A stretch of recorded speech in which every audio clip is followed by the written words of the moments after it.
Bonjour à tous et toutes, bienvenue au Good Morning Trading du 12 septembre 2018, un trader parle au trader.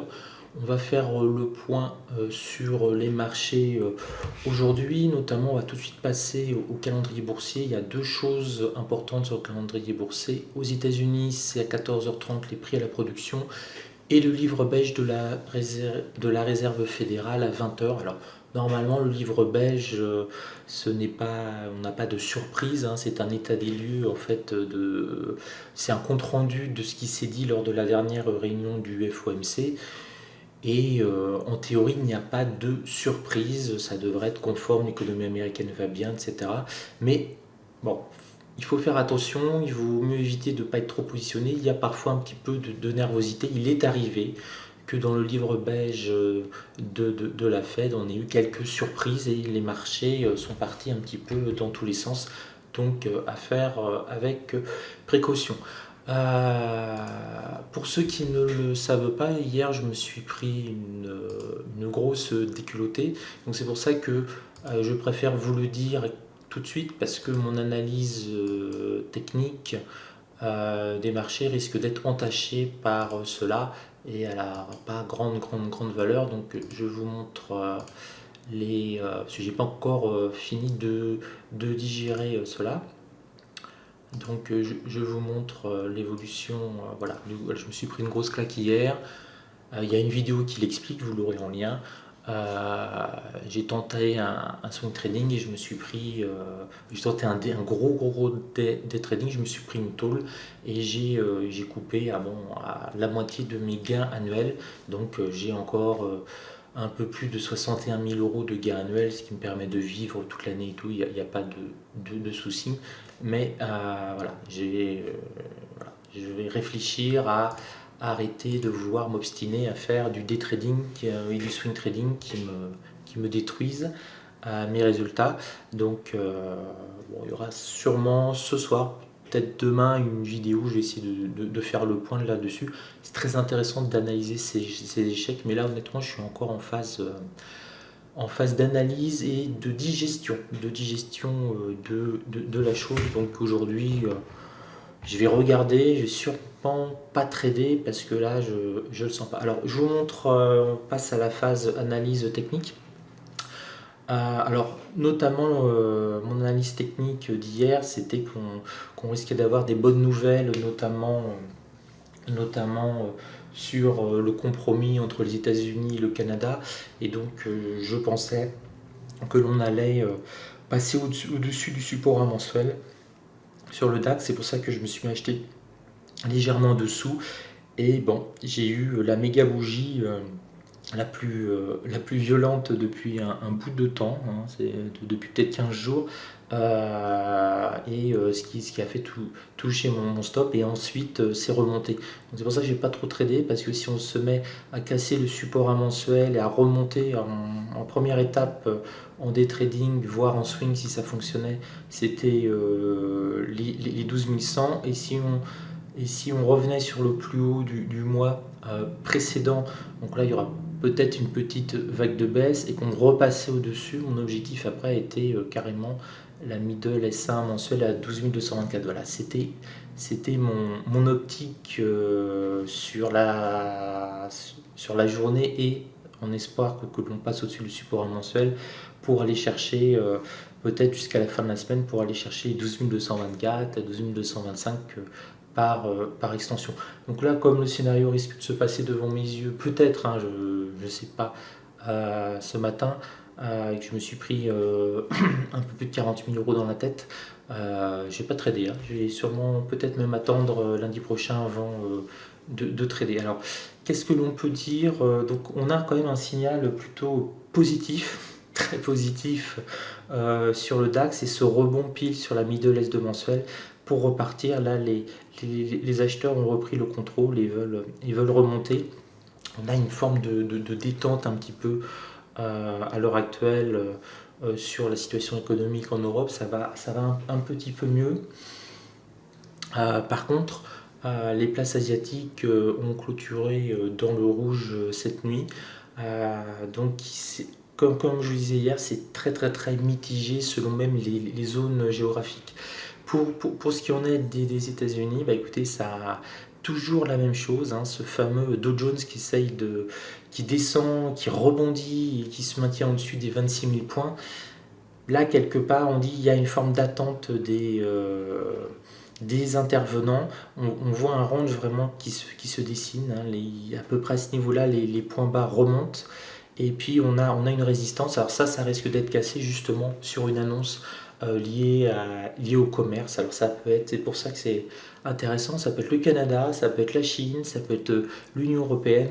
En tout cas, s'il y a des bonnes nouvelles, ça risque de monter. Et c'était un petit peu le scénario que j'avais espéré. Mais bon, c'est comme ça. Pour le Nasdaq, alors c'est intéressant, on voit vraiment de manière très très claire depuis une semaine, hein, que l'on a un support très fort qui est la middle S1 mensuelle et il se met à rebondir, tac tac tac.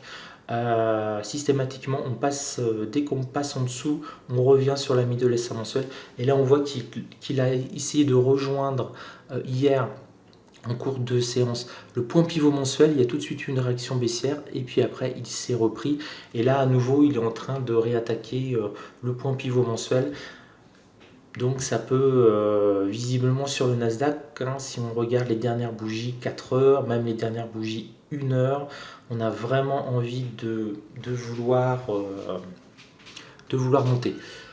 On va regarder pour mon ami Chris le futur CAC 40, qui est quelque chose que je vais me remettre à trader parce que il est vraiment sympa.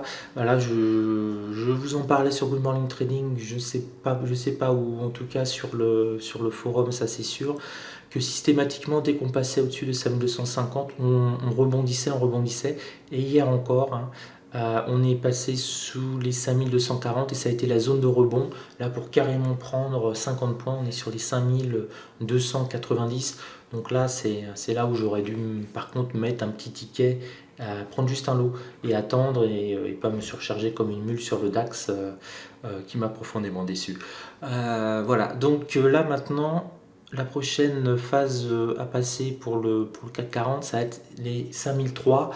A priori, si on est sur un marché qui monte, ça devrait pas être, et qu'on a une bonne nouvelle, il ne devrait pas être énormément défendu. Ça pourrait être plutôt cette zone-là, à mon avis, où il y aura des vendeurs, la zone des 5350 qui correspond au middle S1 mensuel. Alors, un petit truc, le plus bas, il est à 5319,5 là sur futur de cette bougie. Ça peut être aussi une toute petite résistance, 5325, 5320. Hein, des fois, quand on arrive sur les plus bas d'une bougie précédente, on a de manière algorithmique des petites prises de bénéfices ou des petites ventes. Ça, je n'arrive pas à le déterminer. Donc là, voilà, savoir que si on se met à monter, qu'on est passé 5003, on a possibilité d'avoir une zone de stagnation et d'indécision entre 5320 et 5300. Mais tant qu'on reste au-dessus des 5003, ça reste quand même un signal très fort et très beau. Là, on le voit vraiment. Le CAC 40 a une belle amplitude et il risque peut-être, je voyais, hein, la zone des 5300 un petit peu compliquée. On l'a effleuré, on est redescendu puisque ça correspond au point pivot hebdomadaire. Mais bon, ce pivot hebdomadaire, c'est pour les scalpers, ça permet sur les premiers passages de gagner un petit peu d'argent, mais c'est pas ça qui fait forcément peur aux day traders. On peut passer au-dessus, se stabiliser et puis justement aller chercher un niveau supplémentaire sur le CAC 40. Voilà, donc c'est tout ce que je peux vous dire ce matin. Je ne pense pas qu'il y aura une vidéo ce soir. Je referai un Good Morning Trading demain. Et puis peut-être un article et une vidéo, donc jeudi. Si ça va mieux, alors ça va. Mais celle-là, c'est clair que je n'ai pas envie de trader. J'ai envie de digérer tout ça. Et le coup au moral, bien entendu, ça va être, et là c'est le côté très très très pervers, ça va être si le DAX